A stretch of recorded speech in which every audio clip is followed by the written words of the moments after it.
Shalom Bapak Ibu Saudara, selamat hari Minggu. Kita akan segera memulai ibadah, mari kita siapkan diri untuk masuk dalam hadirat Tuhan. Tuhan Yesus memberkati.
Shalom semuanya, tahun 2022 adalah tahun paradigma yang baru.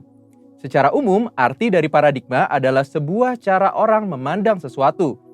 Paradigma yang dimiliki seseorang mempunyai peranan penting untuk menentukan bagaimana ia bersikap kepada kejadian yang dialami dan meresponi hal-hal yang terjadi dalam hidupnya. Saat kita mendengar mengenai paradigma yang baru, tentu kita berpikir, jika ada paradigma yang baru, pasti ada paradigma yang lama. Mari kita bandingkan keduanya. Perbedaan pertama adalah paradigma lama adalah hasil kejatuhan manusia di dalam dosa. Sedangkan paradigma baru ada proses manusia menerima karya salib Kristus di kayu salib. Perbedaan kedua, paradigma lama berasal dari dunia. Sedangkan paradigma baru berasal dari Bapa di sorga. Perbedaan yang ketiga, manusia yang memakai paradigma lama berpandangan semua untuk diri sendiri. Sedangkan orang percaya yang memakai paradigma yang baru mempunyai fokus untuk menyenangkan Tuhan. Perbedaan yang keempat, tujuan dari manusia yang memakai paradigma lama hanya semata-mata ingin dihormati dunia. Di sisi lain, orang percaya yang memakai pandangan yang baru mempunyai tujuan untuk membawa penghormatan hanya kepada Tuhan.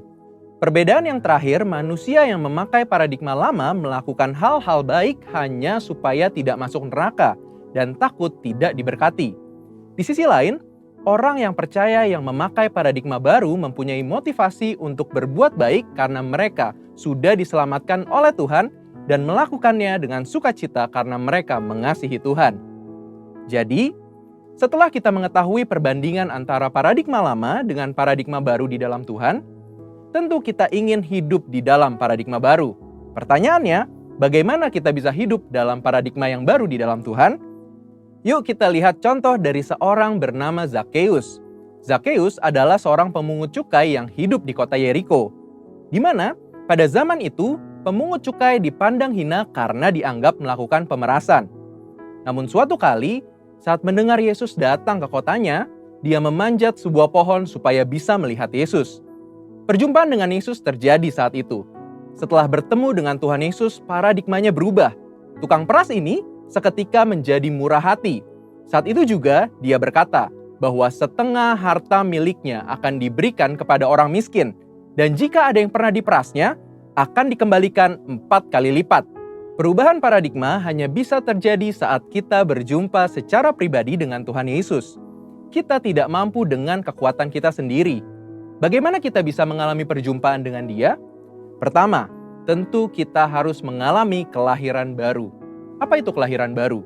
Waktu kita mengakui dosa-dosa kita, menerima karya Tuhan Yesus yang mati di atas kayu salib untuk setiap kita, kemudian mengundang Tuhan Yesus untuk masuk ke dalam hati kita sebagai Tuhan dan Juru Selamat kita pribadi, dikatakan bahwa kita mengalami satu proses kelahiran baru yang supranatural.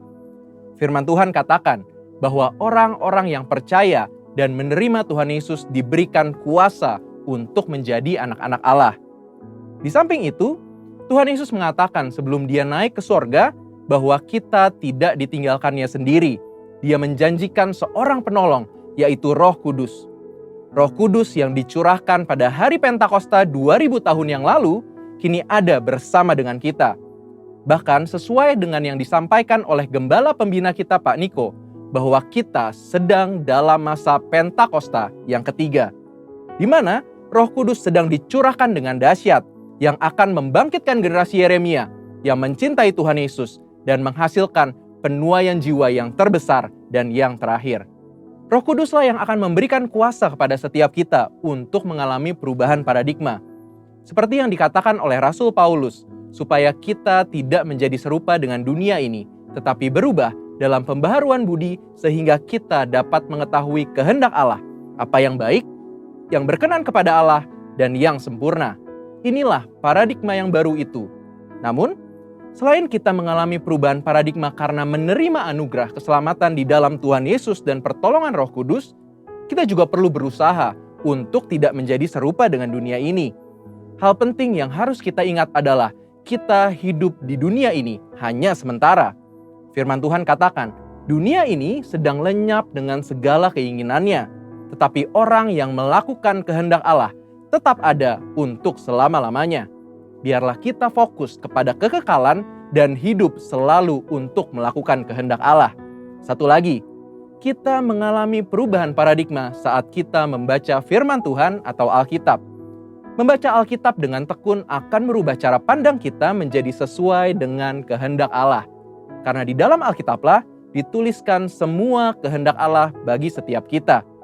Nah, karena kita sudah lahir baru, sudah menerima Roh Kudus dan kuasanya yang dahsyat di masa Pentakosta ketiga ini, yang perlu kita lakukan supaya memiliki paradigma yang baru ialah, yang pertama, hidup tidak serupa dengan dunia ini.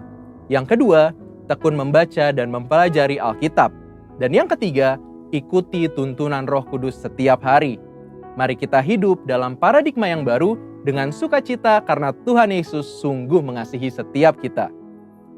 Untuk artikel lengkapnya dari tim teologi kami, silahkan klik link yang ada di atas atau scan QR Code yang tersedia. Tuhan Yesus memberkati.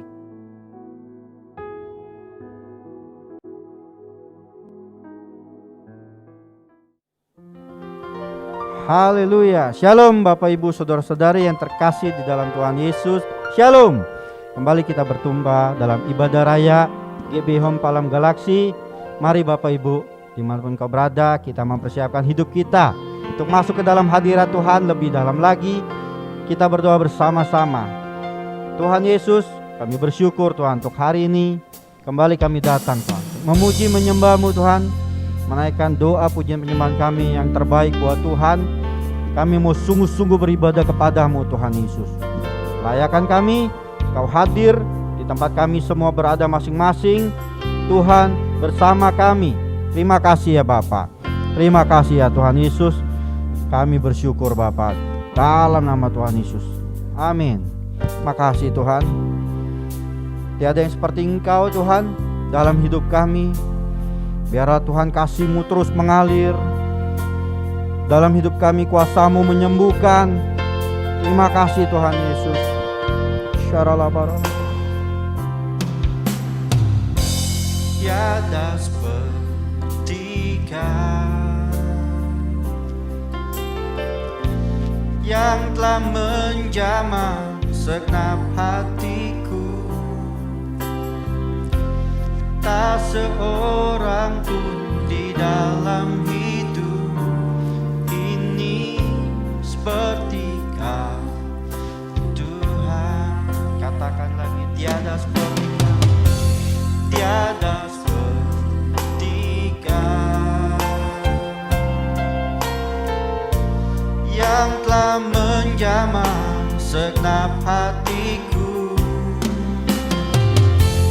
Tak seorang pun di dalam hidup ini seperti Kau, Tuhan. Katakan kasih-Mu, kasih-Mu seperti sungai mengalir, kuasa-Mu menyembuhkan. Air mataku ya Tuhan, air mataku Engkau hapuskan.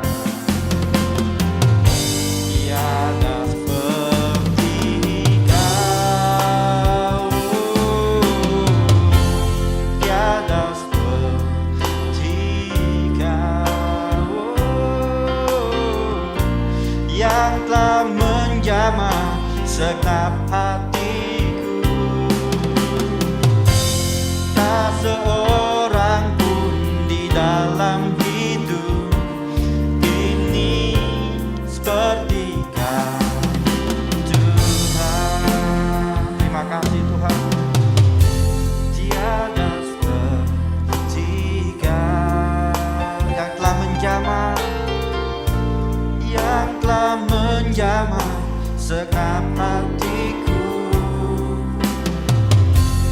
Tak seorang pun di dalam hidup ini seperti Kau, Tuhan. Kasih-Mu ya Bapa, kasih-Mu seperti sungai mengalir. Yes Lord, kuasa-Mu menyembuhkan. Air mata kami Kau gantikan Tuhan, air mataku Engkau hapuskan. Yes, tiada seperti Kau, tiada seperti Kau yang telah menjamah segenap hatiku. Tak seorang pun di dalam hidup ini seperti Kau, Tuhan. Katakan lagi, tiada seperti Kau, tiada seperti, amin. Tiada yang seperti Engkau Tuhan, yang telah menjamah segenap hatiku. Tak seorang pun di dalam hidup ini seperti Kau, Tuhan. Tak seorang pun ya Bapa, tak seorang pun di dalam hidup ini seperti Kau, Tuhan. Tak seorang pun ya Tuhan, tak seorang pun di dalam hidup seperti Kau Yesus, seperti Kau Yesus. Oh, haleluya.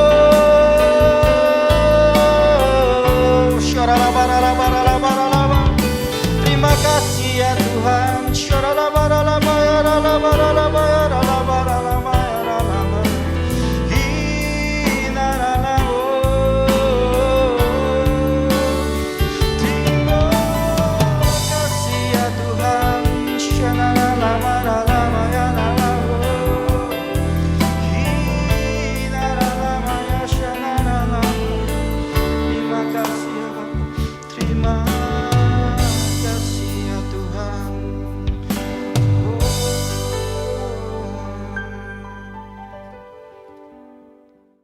Mari kita bersatu hati, kita berdoa syafaat. Bapa, kami berterima kasih buat segala penyertaan dan lawatan-Mu. Kami sehati berdoa buat gembala pembina kami Pak Niko dan keluarga. Berikan kesehatan dan kekuatan-Mu serta pengurapan-Mu. Kami berdoa juga untuk keempat wakilnya. Berikan kesehatian. Kami berdoa untuk ketua-ketua rayon dan CK. Kiranya kesehatan dan kekuatan serta tuntunan-Mu selalu menyertai. Kami juga menyerahkan khususnya Gembala CK4 Pak Weliar Kauntu dan keluarga beserta semua gembala dan jemaat di CK4. Kiranya Tuhan senantiasa mengurapi dan memakai dengan luar biasa. Kami berdoa Tuhan Yesus untuk gembala kami Pak Immanuel Stopo dan Ibu Helen serta keluarga. Tuhan pakai menjadi teladan dan berkat buat kami serta banyak orang. Kami berdoa juga buat wakil gembala kami, Bapak Wisnu dan istri beserta keluarga besar. Tuhan lindungi, Tuhan berkati. Kami berdoa untuk bangsa dan negara Indonesia Tuhan. Kami nyatakan damailah Indonesiaku, virus corona diamlah, ekonomi bangkitlah. Berdoa buat khususnya Presiden Jokowi. Kiranya Tuhan berikan hikmat dan pengetahuan serta pewahyuan dari Bapa untuk dapat memimpin bangsa ini dengan bijaksana. Juga wakil presiden dan para menteri, DPR, MPR, TNI, Polri, Hakim, dan Kejaksaan. Bapa berikan semua bekerja dengan sehati. Kami berdoa juga Tuhan Yesus untuk GBI, COG, ORU, WIA, dan Azusa Prayer Tower. Bapa pakai lembaga-lembaga ini menjadi saluran berkat dan alat-Mu untuk memenangkan jiwa-jiwa.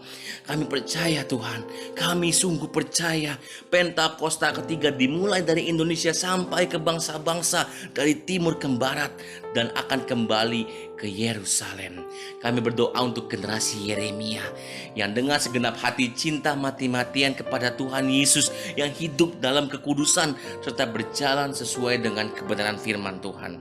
Kami juga menyerahkan jemaat GBI Home. Tuhan berkati dengan berlimpah, sembuhkan yang sakit, kuatkan yang lemah, hiburkan yang susah. Setiap masalah Tuhan berikan jalan keluar. Biar setiap jemaat terus hidup dengan mata tertuju pada Tuhan sehingga siap menyambut kedatangan Tuhan Yesus. Maranatha, datanglah Tuhan dalam nama Tuhan Yesus. Dalam nama Tuhan Yesus. Haleluya.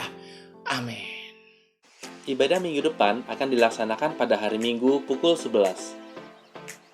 Diharapkan jemaat dapat mengambil waktu untuk masuk ke hadirat Tuhan di rumah masing-masing, berdoa bersama keluarga pukul 9 malam setiap hari. Awali minggu kita dengan doa pagi bersama setiap hari Senin jam 6 pagi. Mari bergabung bersama keluarga untuk menikmati dan merasakan hadirat dan pengurapan Roh Kudus lewat rumah doa GBI Home Palem Galaksi setiap hari Selasa pukul 8 malam. Untuk para wanita, bergabunglah di dalam ibadah doa wanita yang diadakan setiap hari Rabu pukul 7.30 malam. Bagi jemaat yang rindu bersekutu dan bertumbuh di dalam Yesus, kami undang untuk bergabung bersama di dalam komunitas Cool yang dilaksanakan setiap hari Kamis. Cool dilakukan melalui aplikasi Zoom. Silakan menghubungi Bapak Catur di nomor 0857 1550 2817 untuk mendapatkan undangan. Persembahan dapat disalurkan melalui rekening berikut. Persembahan umum dan perpuluhan BCA 07376 07376 atas nama GBI Palem Galaksi, atau dapat menggunakan QR Code berikut ini. Scan QR Code yang tertera di layar dan selanjutnya dapat mengikuti proses yang tertera pada aplikasi e-payment Anda. Persembahan misi dan diakonia BCA 073 073 6789 atas nama GBI Palem Galaksi. Pembangunan rumah Tuhan, BCA 07305 atas nama GBI Palem Galaksi. Kami GBI Home mengucapkan terima kasih bagi Bapak Ibu yang sudah mentransfer persembahan ke rekening GBI Home. Tuhan memberkati saudara dengan berlimpah-limpah. Demikian pengumuman yang dapat kami sampaikan. Tuhan Yesus memberkati.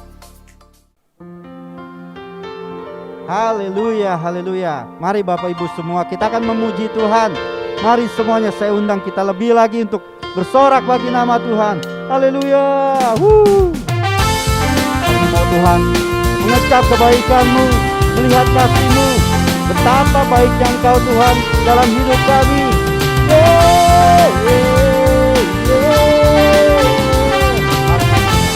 Katakan, kecaplah dan lihatlah. Dan lihatlah betapa baiknya Tuhan itu. Rasakan dan nikmati kasih setia Tuhan. Mari katakan lagi, kecaplah, kecaplah dan lihatlah betapa baiknya Tuhan itu. Rasakan dan nikmati kasih setia Tuhan, kasih setia Tuhan, kasih setia Tuhan. Syukur bagimu Tuhan, segala hormat bagimu Tuhan, Allah yang mengasihiku, Allah yang memeliharaaku selamanya. Kau yang percaya, kau yang bersyukur bagi kasih-Nya. Mari kita katakan lagi, kecaplah dan lihatlah, kecaplah dan lihatlah betapa baiknya Tuhan itu. Rasakan dan nikmati kasih setia Tuhan, kasih setia Tuhan, kasih setia Tuhan. Syukur bagimu Tuhan, segala hormat bagimu Tuhan, Allah yang mengasihiku, Allah yang memeliharaku. Katakan syukur, syukur bagimu Tuhan, segala hormat bagimu Tuhan, Allah yang mengasihi, Allah yang memeliharaku selamanya.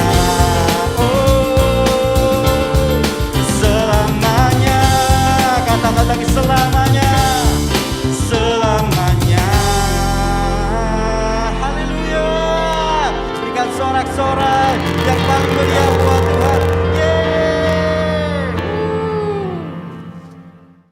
Haleluya. Mari Bapak Ibu, saudara-saudari yang terkasih dalam Tuhan, kita akan memasuki dalam firman Tuhan. Mari kita siapkan hati kita. Bapa, kami bersyukur Tuhan, kalau sebentar kami akan mendengarkan firman-Mu yang akan disampaikan oleh hamba-Mu.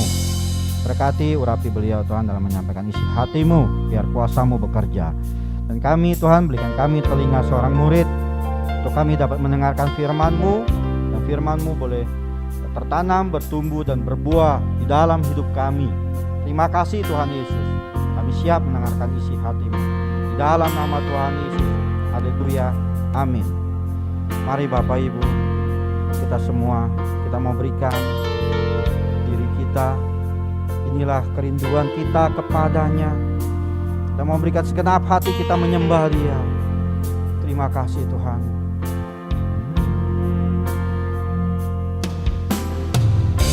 Inilah rinduku kepadamu,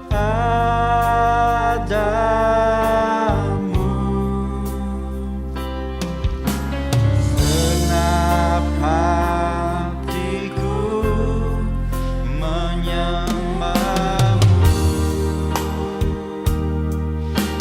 Seluruh hidup kami Tuhan, seluruh hidupku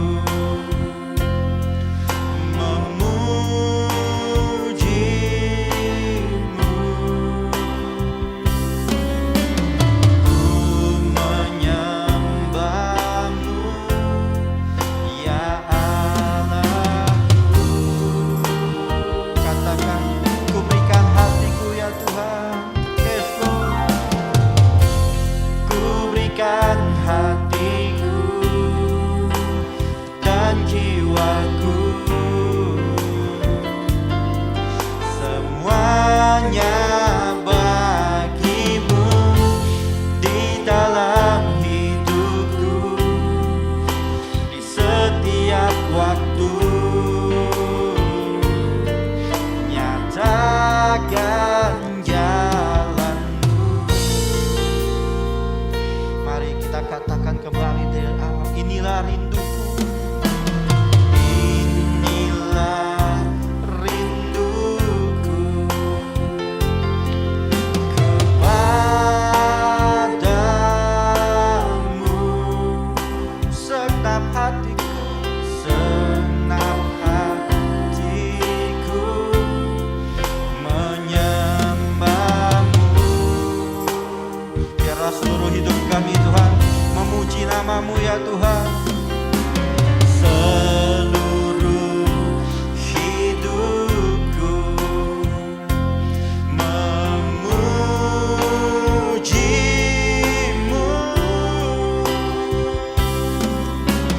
Ku menyembah-Mu ya Allahku. Kami memberikan hati kami Tuhan dan segenap jiwa kami untuk-Mu ya Bapa. Ku berikan hatiku dan jiwaku, semuanya bagimu di dalam hidupku, di setiap waktu. Nyatakan jalan-Mu Tuhan, nyatakan jalan-Mu. Ku berikan hatiku dan jiwaku, semuanya bagimu di dalam hidupku, di setiap waktu. Nyatakan jalan-Mu, oh nyatakan jalan. Kami nyatakan Tuhan, nyatakan jalan-Mu. Oh, haleluya, haleluya. Terima kasih Tuhan. Syaralabaralabara. Terima kasih. Shalom, jemaat Tuhan yang sangat dicintai Tuhan. Saya percaya saudara ada dalam keadaan sehat, kuat, diberkati Tuhan, dan semua yang sakit telah disembuhkan. Itu semua karena anugerah Tuhan. Saudara pernah dengar nggak? Ada istilah katakan ini, mulutmu harimaumu. Tapi saya mau katakan gini, mulutmu mujizatmu. Itulah yang Alkitab katakan.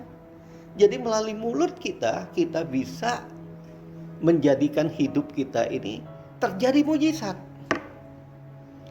Kata-kata yang keluar dari mulut kita akan menciptakan suatu lingkungan untuk kebaikan atau kejahatan. Kita hidup dalam dunia yang diciptakan oleh kita sendiri melalui kata-kata kita. Jadi saudara, engkau dan saya bisa menciptakan dunia kita baik atau buruk melalui apa? Melalui kata-kata kita. Roma pasal 10 ayat 8 katakan, firman itu dekat kepada mulut kita. Dikatakan firman Tuhan gini, firman itu dekat kepada kita, yaitu dalam mulut kita. Kata-kata kita mempunyai kuasa, entah kita ingin atau enggak. Kita akan memberi kehidupan pada apa yang sedang kita katakan, baik itu yang baik maupun yang buruk. Ketika kita mau mempercayainya, mempercayai siapa? Mempercayai Tuhan, dan mulai mengucapkan firman Allah yang hidup itu, maka keadaan kita perlahan-lahan, saudara, tapi pasti akan bergerak dalam sebuah perubahan yang menakjubkan. Jadi, saudara, buatlah mulut kita itu menjadi suatu sarana yang Tuhan pakai menjadi apa? Menjadi berkat, menjadi hidup diberkati dalam Tuhan. Matius 9 ayat 29 katakan, jadilah kepadamu apa, saudara? Menurut imanmu. Menurut apa? Menurut imanmu. Karena dengan iman kita mengucapkan. Ada satu ungkapan yang sangat populer di masyarakat, saudara. Bunyinya gini, lidah lebih tajam daripada pedang. Jadi lidah itu lebih tajam daripada mata pedang. Ya saudara, pedang hanya bisa untuk melukai kulit dan daging kita. Tetapi sewaktu-waktu luka itu bisa sembuh. Tapi saudara, lidah dengan kata-kata yang diucapkan, apa saudara? Bisa menikam, menusuk, dan melukai serta menghancurkan perasaan orang yang menimbulkan luka di dalam batin yang terdalam, dan sakitnya bisa dirasakan seumur hidup karena mendatangkan trauma yang berkepanjangan. Alkitab menerangkan asal muasal daripada suatu ucapan itu. Kalau kita baca di dalam Lukas pasal yang ke-6 ayat 45, katakan gini, apa yang diucapkan mulut meluap dari hati. Apa artinya saudara? Apa yang diucapkan itu keluar dari hati kita. Artinya, apa yang kita ucapkan adalah ungkapan pada apa yang ada di dalam hati kita. Nah, saudara, apa yang kita ucapkan itu ungkapan dari hati kita. Berarti, saudara, orang melakukan ujaran kebencian, kata-kata fitnah, kata-kata membuli, dan segala bentuk kekerasan verbal lainnya, itu tidak hanya sekedar hilaf dan salah ucap, apalagi sekedar bercanda setelah mengucapkan dengan mudah berkata maaf, hilaf. Enggak, saudara. Dalam Lukas pasal 6 ayat 45 itu menerangkan bahwa orang yang baik mengeluarkan barang yang baik dari perbendaharaan hatinya yang baik, dan orang yang jahat mengeluarkan barang yang jahat dari perbendaharannya yang jahat. Jadi hati kita itu yang menentukan keluar dari mulut kita. Oleh sebab itu, orang yang hatinya jahat hanya akan melihat kesalahan kecil saja pada orang, lalu dibesar-besarkan. Sementara kesalahan besar yang dilakukannya sendiri diabaikan atau bahkan disembunyikan. Masih ingat firman Tuhan mengatakan, selumbar di mata saudaramu kamu lihat, tapi balok di matamu sendiri kamu nggak kelihatan. Maka supaya lisan kita, ucapan lisan kita ini baik, bersihkan dulu hati kita. Kalau begitu dahsyatnya kuasa perkataan,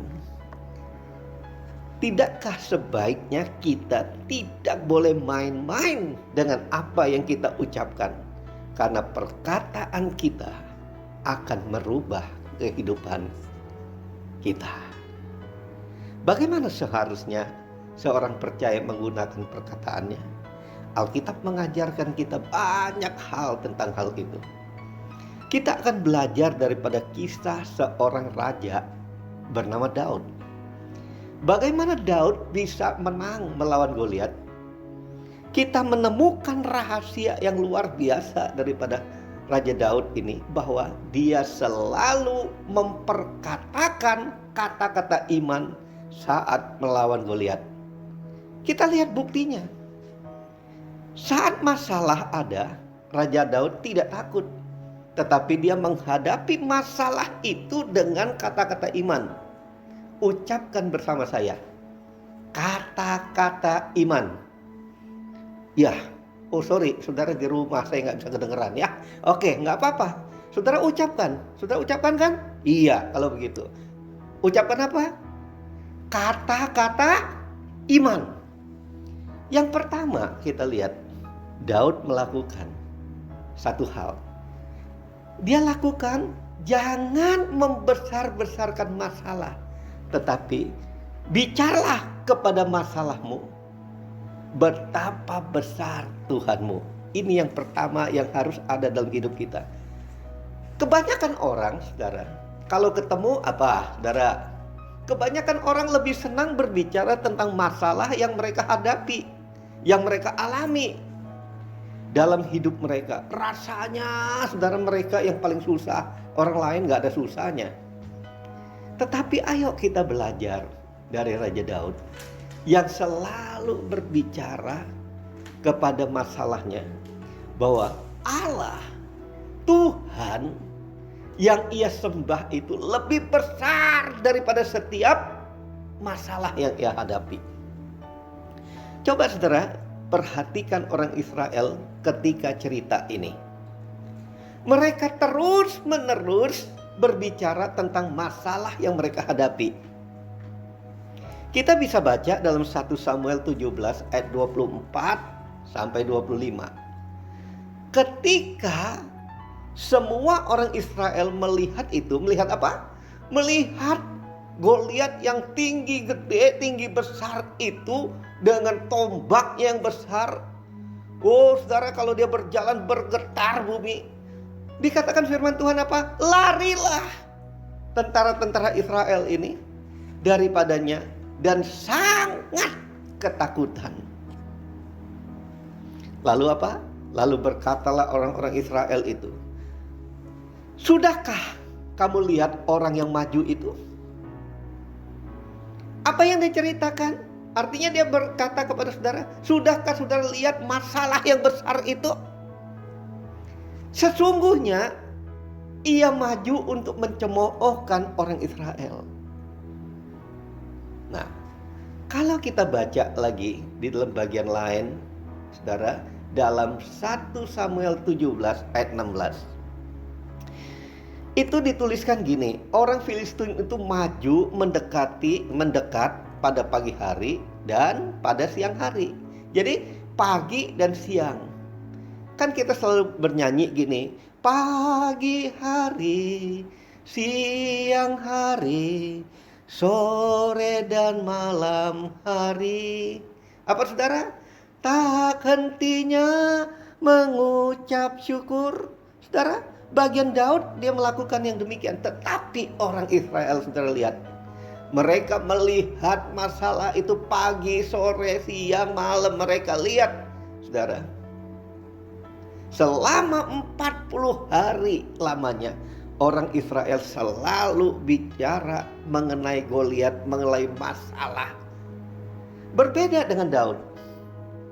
Daud tidak membicarakan Goliat, tetapi Daud berbicara kepada Goliat, ya, kepada masalah itu, bahwa Allah yang ia sembah itu lebih besar dari Goliat yang ia hadapi. Lihat reaksi Daud ketika bertemu Goliat. 1 Samuel 17 ayat 45 dikatakan gini, tetapi Daud berkata kepada orang Filistin itu, engkau datangi aku dengan pedang dan tombak dan lembing, tetapi aku mendatangi engkau dengan nama Tuhan semesta alam, Allah segala barisan Israel yang kau tantang itu. Jadi Daud berkata apa? ini Allahku yang besar. Kamu bukan nantang saya yang kecil ini, tapi kamu menantang Allah saya yang lebih besar dari kamu. Jadi, berhenti bicara tentang masalahmu, tapi bicaralah kepada masalahmu. Apapun masalahmu, saya nggak tahu, sakit penyakit, urusan ekonomi, urusan keluarga, atau apapun yang saudara hadapi. Bicaralah kepada masalahmu. Beritahu bahwa Tuhanmu lebih besar daripada masalahmu. Bilangan pasal 14 ayat 28, firman Tuhan berkata gini, seperti apa yang kita katakan di hadapan Tuhan, demikian Tuhan akan melakukannya kepada kita.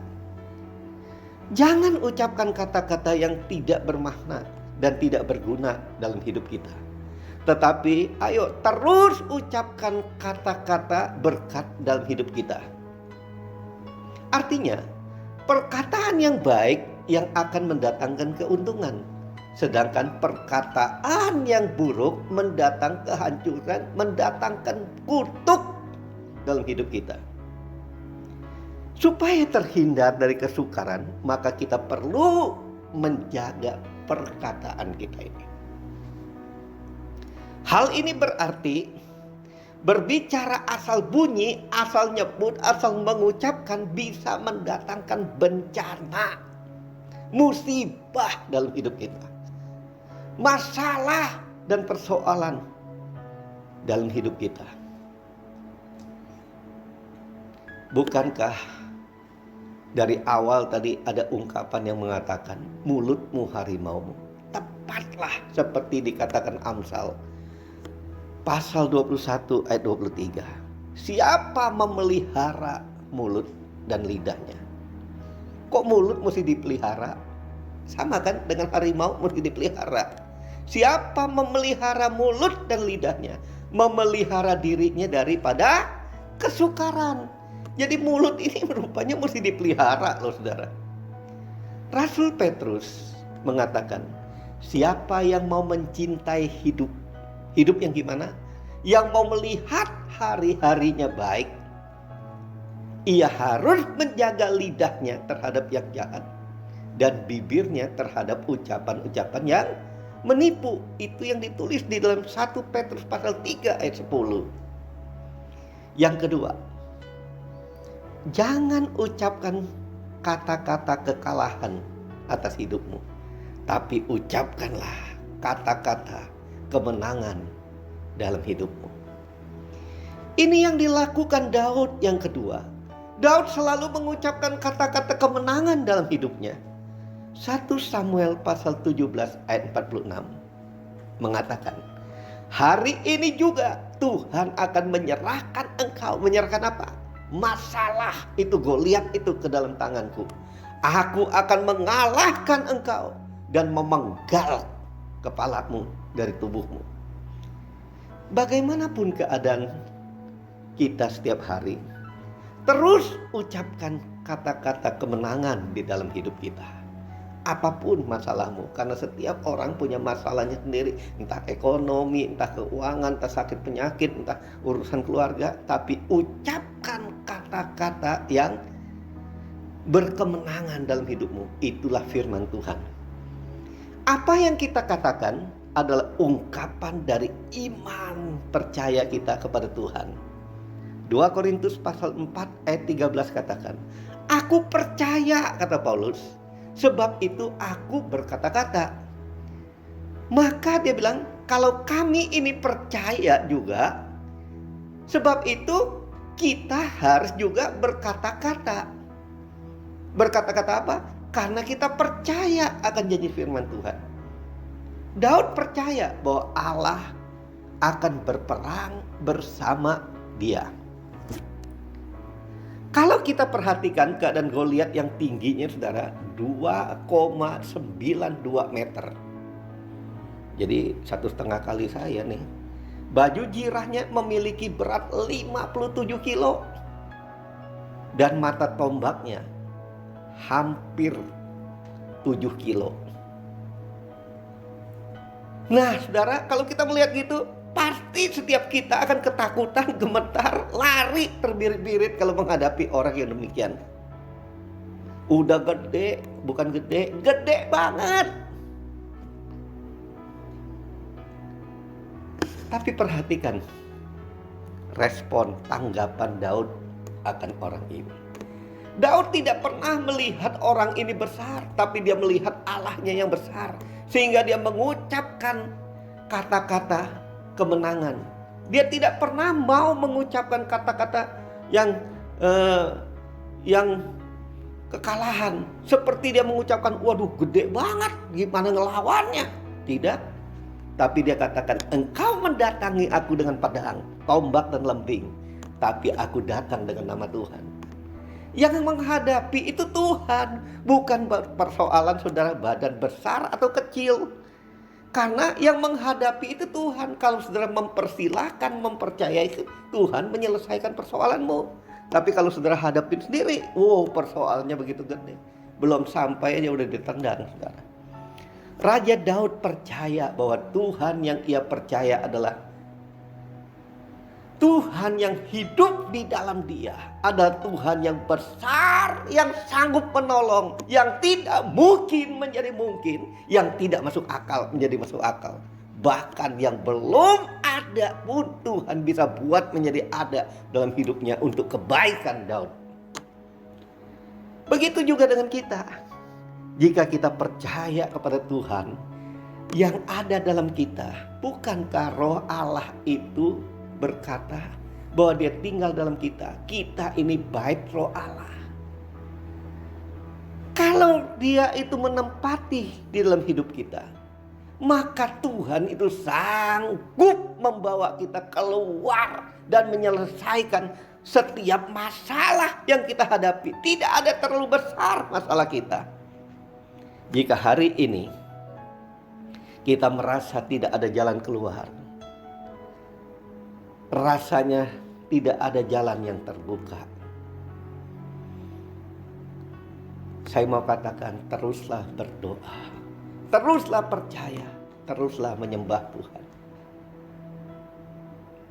Keep praying,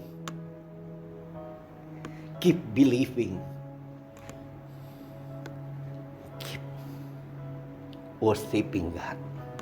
Terus, saudara, doa, percaya dan sembah Tuhan. Karena Tuhan pasti akan menjawab doa-doa kita tepat pada waktunya. Waktu siapa? Waktu Tuhan. Karena waktu Tuhan itu terbaik bagi kita. Yang ketiga, jangan biarkan janji-janji Tuhan itu digagalkan karena perkataan negatif yang keluar dari mulutmu.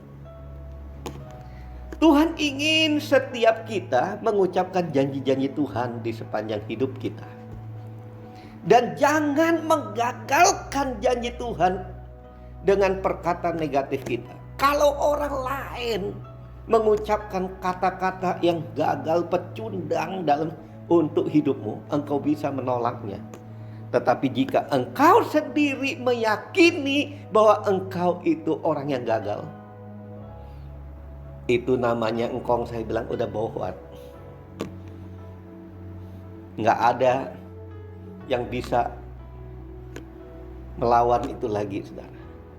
Kita tahu bahwa kita akan memakan buah dari kata-kata yang kita ucapkan sendiri. Karena apa yang kita ucapkan itu, kita sedang menubuatkan diri kita sendiri melalui perkataan yang kita ucapkan itu. Mungkin saudara bertanya, mengapa banyak orang senang membicarakan hal-hal negatif, mengeluh, bersungut-sungut akan hidupnya, dan berkata-kata yang pesimis tentang dirinya sendiri? Dan daripada mereka itu harusnya mengucapkan kata-kata iman. Kan mereka itu juga orang percaya yang harusnya mengucapkan kata-kata iman yang akan membangkitkan pengharapan mereka. Jawaban saya adalah, sudah catat ini, jawaban saya adalah Karena orang-orang ini mempercayai bahwa demikianlah keadaan mereka sesungguhnya. Mereka yang mempercayai, bukan Tuhan mempercayai itu, enggak, tapi mereka mempercayai. Kita sering mendengar orang berkata seperti ini. Kalau memang aku miskin, masakan aku harus berkata aku kaya? Masakan aku lagi sakit berkata aku sehat? Masakan aku lagi terpuruk, jatuh dalam ekonomi, bilang aku ini sukses? Apa nggak munafik kita? Benar, saudara.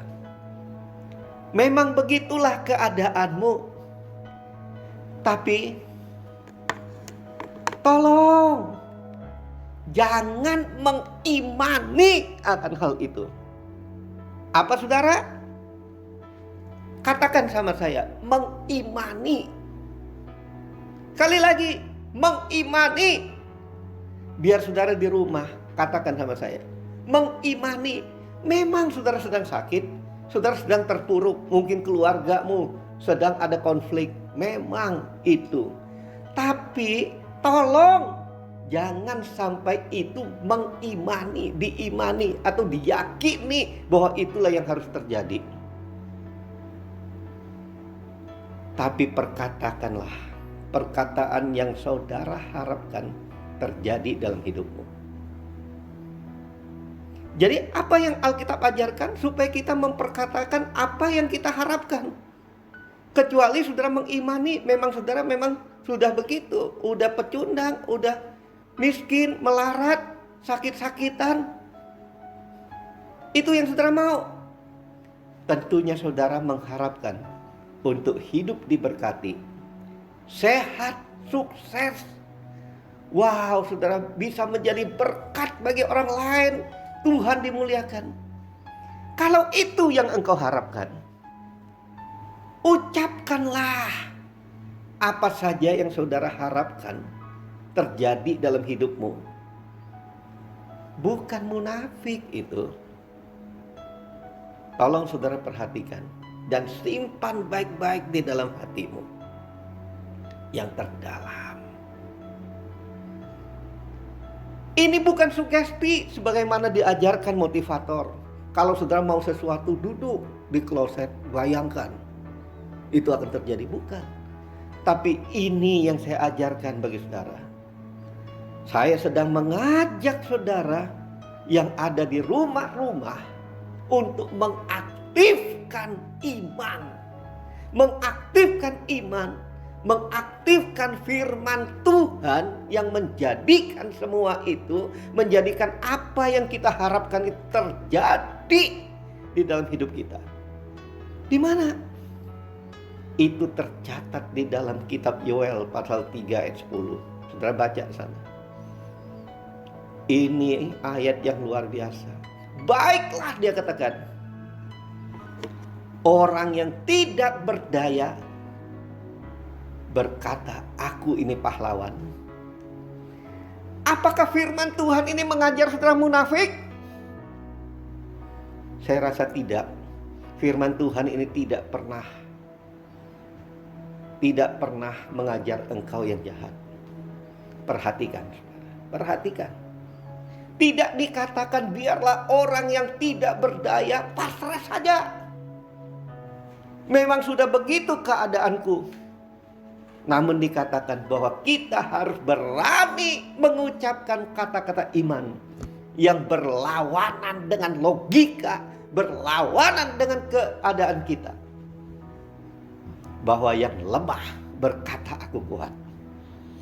Doa kita dijawab, saudara, bukan karena kita berdoa, tetapi karena kita mempercayai janji firman Tuhan dan kita mendoakan, kita mengucapkannya artinya. Jadi saudara, ketika kita mengucapkan janji firman Tuhan itu, Tuhan melakukannya karena saudara percaya akan janji itu. Jadi mari saudara-saudara, saya mengajak saudara semua untuk berhenti berbicara membesar-besarkan masalah. Tetapi mulailah perkatakan betapa besar dan luar biasa dan dahsyatnya Tuhan kita. Jangan fokus pada perasaan kita, tetapi perhatikan setiap janji firman Tuhan. Dan terus perkatakan dan perkatakan terus setiap janji firman Tuhan. Bagaimana kita dapat memperkatakan firman Tuhan? Kita bisa memperkatakan firman Tuhan dengan nyanyian, dengan menghafalnya. Saudara, kita dapat berkata, oleh firman Tuhan ku disembuhkan, gitu saudara. Oleh firman Tuhan kita disembuhkan. Saudara bisa nyanyi, oleh darah anak domba. Ya, semua saudara bisa ucapkan. Firman Tuhan itu saudara bisa ungkapkan di dalam hidup saudara.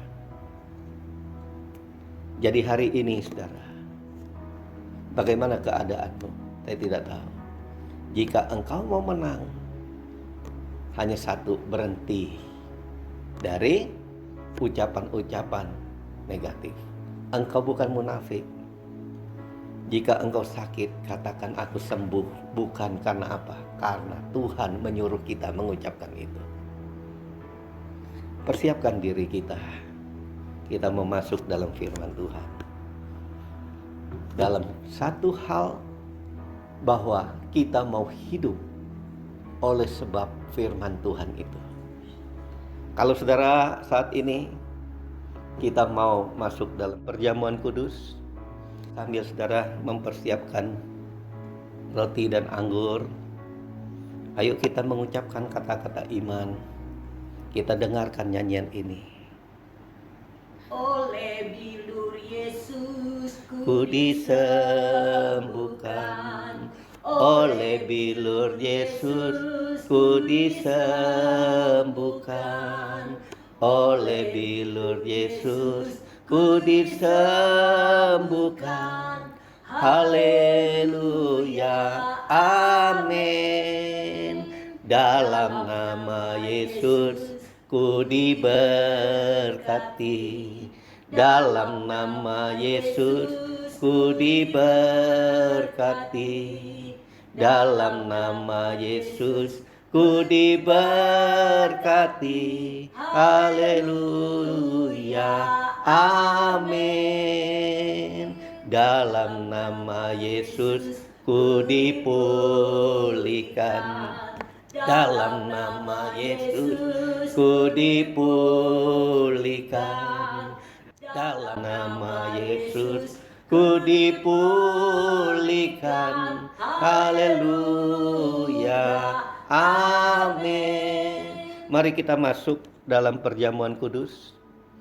Bagi saudara-saudara yang telah mempersiapkan roti dan anggur, mari kita mengingat kembali bahwa firman Tuhan katakan, setiap kali kamu makan roti dan minum cawan ini, kamu memberitakan kematian Tuhan Yesus sampai Ia datang kembali.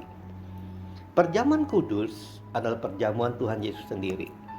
Setiap kali kita masuk dalam perjamuan kudus, Tuhan Yesus berkata, biarlah ini menjadi peringatan akan aku, karena itu mari arahkan hati saudara kepada kebaikan Tuhan.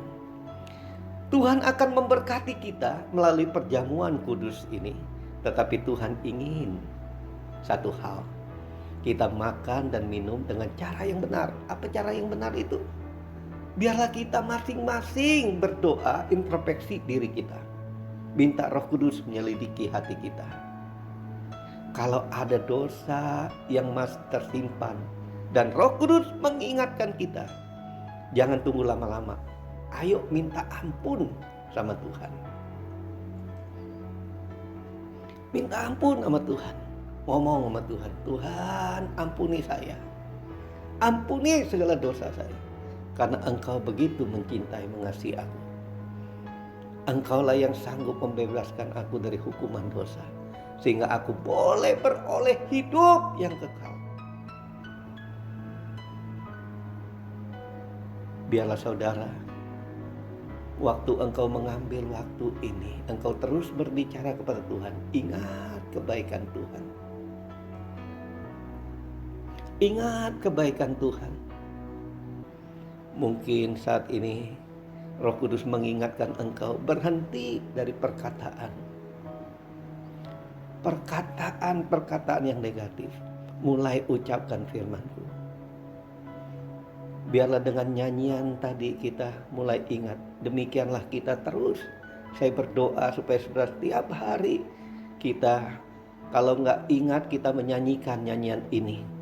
Kita nyanyi terus oleh darah Yesus. Ku dipulihkan, ku disembuhkan, ku diberkati. Apa yang saudara perlu ucapkan di hadapan Tuhan. Memang mungkin saudara sakit saat ini, tapi jangan mengimani itu. Tapi engkau mengimani engkau sembuh, bukan? Ucapkan apa yang engkau imani itu. Oh, ralana masyana karalana masyana. Kiralana masyana. Mari kita angkat roti di tangan kanan kita tinggi-tinggi. Sebab apa yang telah kuteruskan kepadamu telah aku terima dari Tuhan Yesus. Bahwa Tuhan Yesus pada waktu malam ketika ia diserahkan, mengambil roti dan sesudah itu ia mengucap syukur atasnya. Ia memecah-mecahkannya dan berkata, inilah tubuhku yang diserahkan bagi kamu. Perbuatlah menjadi peringatan akan aku. Saudara, bukankah roti yang kita pecah-pecahkan adalah persekutuan kita dengan tubuh Kristus? Mari kita makan dalam nama Yesus.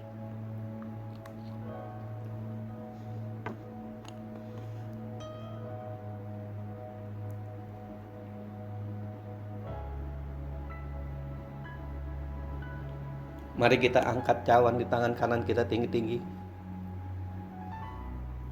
Demikian juga ia mengambil cawan sesudah makan lalu berkata, cawan ini adalah perjanjian baru yang dimeteraikan oleh darahku. Perbuatlah ini setiap kali kamu meminumnya menjadi peringatan akan aku. Bukankah cawan pengucapan syukur atasnya kita ucapkan syukur adalah persekutuan kita dengan darah Kristus? Amin.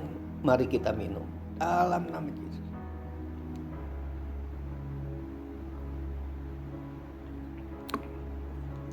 Mari angkat kedua tangan kita.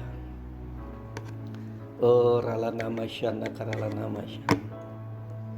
Mari setiap saudara yang telah mengambil roti dan anggur ini, yang mau hidup berjanji pada Tuhan, Tuhan mulai hari ini aku mau berhenti untuk mengucapkan kata-kata negatif, kata-kata pesimis, kata-kata yang buruk.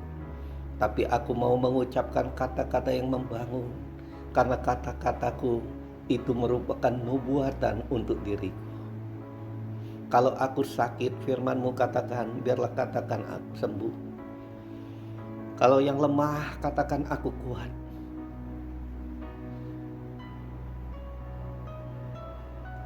Biarlah Tuhan Engkau memulihkan segala sesuatu. Oh, rala damasyana karala namasyana. Oh, rala namasyana karala namasyana karala. Biarlah dalam nama Yesus aku katakan, setiap anak-anak Tuhan dipulihkan, dipulihkan, dipulihkan, diberkati. Terima berkat Tuhan. Terima. Engkau dipulihkan, diberkati, disembuhkan, menjadi saluran berkat dimanapun engkau pergi. Oh, rala nama syana karala nama syana. Kia rala nama syana karala. Biarlah setiap mulut boleh mengucapkan, setiap mulut boleh mengatakan betapa besar luar biasanya Tuhan, bukan masalah yang besar. Dalam nama Yesus ku dipulihkan, dalam nama Yesus ku diberkati, dalam nama Yesus ku disembuhkan. Haleluya, amin.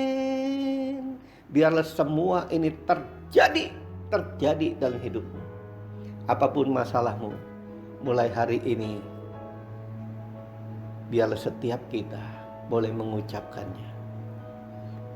Kita menyanyikannya karena kita mengimani apa yang kita harapkan itu terjadi. Terima kasih Bapa. Mari kita angkat kedua tangan kita. Oh, rala nama syanaka, rala nama syanaka. Tuhan menghadapkan wajahnya kepadamu, memberikan engkau kemenangan, damai sejahtera dan sukacita, kemurahan dan kebajikan selalu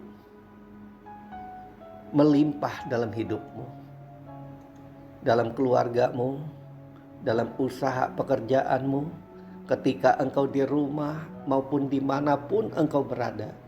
Tuhan menyertai engkau, memberkati engkau, menyembuhkan engkau, memulihkan engkau. Oleh sebab itu, terimalah berkat yang berlimpah-limpah daripada Bapa di sorga, di dalam kasih sayang daripada Tuhan Yesus, penghiburan daripada Roh Kudus, menyertai engkau mulai saat ini sampai Yesus datang kembali menjemput kita semua di awan, dan kita akan hidup bersama Dia untuk kekal selama-lamanya. Setiap kita yang percaya katakan amin. Amin. Mari bersama-sama perkatakan iman dalam Mazmur 91. Dalam lindungan Allah. Orang yang duduk dalam lindungan yang maha tinggi dan bermalam dalam naungan yang maha kuasa akan berkata kepada Tuhan, tempat pelindunganku dan kubu pertahananku, Allahku yang kupercayai. Sungguh Tuhanlah yang akan melepaskan aku dari jerat penangkap burung, dari penyakit sampar yang busuk. Dengan kepaknya Tuhan akan menundungi aku, di bawah sayapnya aku akan berlindung. Kesetiaannya ialah perisai dan pagar tembok. Aku tak usah takut terhadap kedahsyatan malam, terhadap panah yang terbang di waktu siang, terhadap penyakit sampar yang berjalan di dalam gelap, terhadap penyakit menular yang mengamuk di waktu petang. Walau 1000 orang rebah di sisiku dan 10.000 di sebelah kananku, tetapi itu tidak akan menimpa aku. Aku hanya menontonnya dengan mataku sendiri dan melihat pembalasan terhadap orang-orang fasik. Sebab Tuhan ialah tempat pelindunganku, yang maha tinggi telah kubuat tempat perteduhanku. Malapetaka tidak akan menimpa aku, dan tulah tidak akan mendekat kepada kemahku. Sebab malaikat-malaikatnya akan diperintahkannya kepadaku untuk menjaga aku di segala jalanku. Mereka akan menatang aku di atas tangannya, supaya kakiku jangan terantuk kepada batu. Singa dan ular tedung akan kulangkahi. Aku akan menginjak anak singa dan ular naga. Sungguh hatiku melekat kepada Tuhan, maka Tuhan akan meluputkan aku. Tuhan akan membentengi aku, sebab aku mengenal namanya. Bila aku berseru kepada Tuhan, Tuhan akan menjawab aku. Tuhan akan menyertai aku dalam kesesakan. Tuhan akan meluputkan aku dan memuliakan aku. Dengan panjang umur akan Tuhan kenyangkan aku, dan akan Tuhan perlihatkan kepadaku keselamatan daripadanya. Amin. Mari saya undang jemaat yang dikasihi Tuhan untuk kita bersama-sama memperkatakan apa yang dimaksud dengan Pentakosta ketiga. Pentakosta ketiga adalah pencurahan Roh Kudus yang dahsyat di zaman ini melebihi yang terjadi di Azusa Street. Pentakosta ketiga akan mengakibatkan penuaian jiwa yang terbesar dan yang terakhir sebelum Tuhan Yesus datang kembali. Pentakosta ketiga akan membangkitkan generasi Yeremia, yaitu anak-anak muda yang dipenuhi Roh Kudus, cinta mati-matian kepada Tuhan Yesus, tidak kompromi terhadap dosa, dan akan bergerak untuk memenangkan jiwa. Pentakosta ketiga lahir di Indonesia dan bergerak ke bangsa-bangsa. Gerakan ini dari timur ke barat dan akan kembali ke Yerusalem. Pentakosta ketiga akan memberikan kuasa untuk menyelesaikan amanat agung, dan setelah itu Tuhan Yesus datang kembali. Amin.